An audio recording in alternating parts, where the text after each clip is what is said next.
Light camera action, ठीक है, start करते हैं। चलिए यहाँ से बात करेंगे वारेन सिंगर्स को लेकर। ये वारेन सिंगर्स देख रहे हैं, ये व्यक्ति जो है पहले आते थे बंगाल के गवर्नर, आखिर गवर्नर को चयनित कौन करता था? जो ईस्ट इंडिया कंपनी थी वो इनको डायरेक्ट चुनने का काम करते थे। वहां पे जब देखे थे 1772 से 74 के बीच में, उसी के बीच में एक्ट आता है जिसके अंतर्गत कहा जाता है कि बंगाल का गवर्नर जनरल होंगे।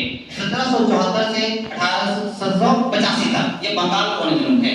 ये जैसे जब पद पे आते हैं तो ना ये नवाब को मानते हैं ना ये राजा को मानते हैं। मोहम्मद रजा और राजा सिताब को पद से हटा देते हैं। अब ये जितना भी हट जाता है तो हम कहते हैं कि राजधानी को भी चेंज किया जाए, मुर्शिदाबाद से कोलकाता राजधानी कर देते हैं। अगला स्टेप पे कहते हैं कि 1772 में ही बंगाल, बिहार, उड़ीसा की शासन जो होगा वो डायरेक्ट कंपनी का शासन होगा। किसका होगा? कंपनी का।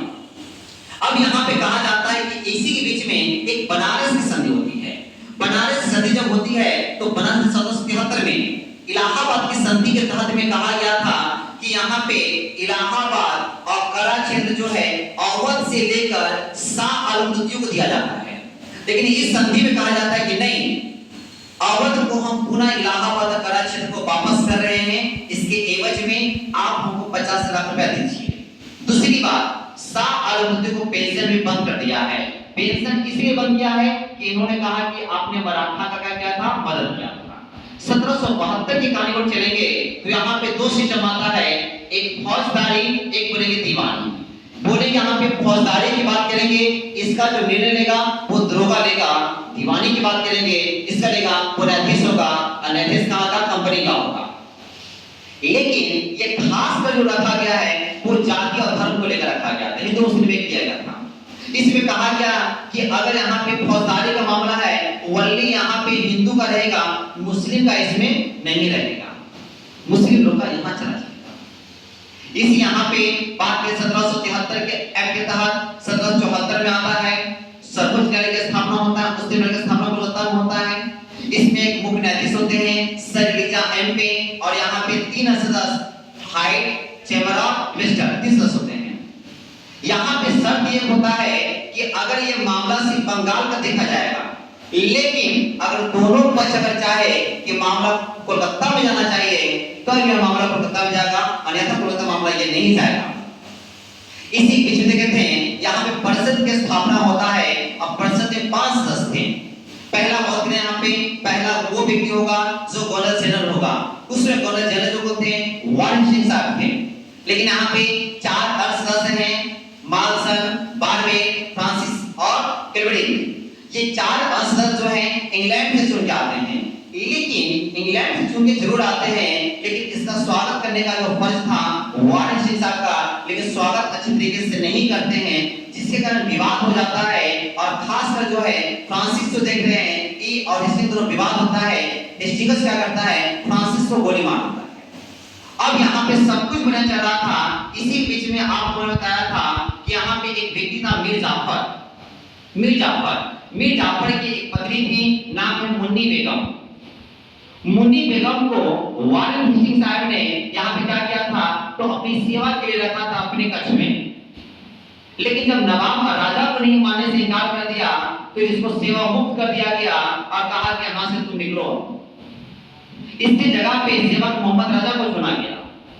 ये मुन्नी बेगम जब उसके दरबार में थी तब ये मीर जाफर का क्या था कि जो मुन्नी जब उसके दरबार में थी तो हेस्टिंग्स साहब ने जितना भी सोना चांदी जेवरात था उस सब भिजवा दिया था। जाते समय जब मांगते कि लाइए मैंने जेवरात पैसा, बोलता कि कहाँ मेरे पास नहीं है। इसी चीज को लेकर एक व्यक्ति है नंद कुमार के पास ही जाती है मुन्नी बेगम, शिकायत दर्ज करती है, सीधा मुकदमा दायर कर देता है। लेकिन बेचारा उल्टे पड़ जाता है।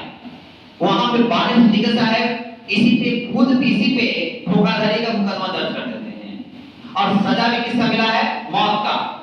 सजा भी मौत को मिला है। इन्होंने अपने जीवन में बहुत सारे कार्य किए। जैसे बात करेंगे कलकत्ता में मदरसा की स्थापना सबसे पहले 1781 में की। एशियाटिक सोसाइटी की स्थापना किए सबसे पहले बंगाल में 1784 में, फिर बॉम्बे बोलेंगे 1804 में, लंदन बोलेंगे 1823 में। क्यों करते हैं? ये इसलिए करते हैं कि भारत की धरोहर को थोड़ा सा बचा के रखना है। ये ऐतिहासिक चीजों को सब बचा कर रखना है।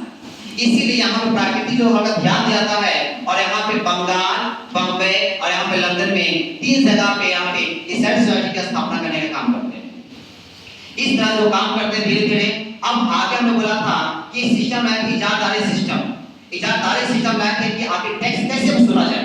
तो इजारदारी सिस्टम के तहत में जो सबसे उच्च बोली लगाता था उसी को भूमि दे दिया जाता था कि आप टैक्स दीजिए 5 साल के लिए। लेकिन वहां पर होता क्या था कि टैक्स बदलने के क्रम में जो व्यक्ति ज्यादा बोली लगाता था वो भी एक बिचौलिया दलाल को अपने साथ रखता था, जिसके कारण टैक्स बहुत ज्यादा हो गया और यहाँ पे किसान इससे नफरत करने लगे, किसान इससे नाखुश हो गए।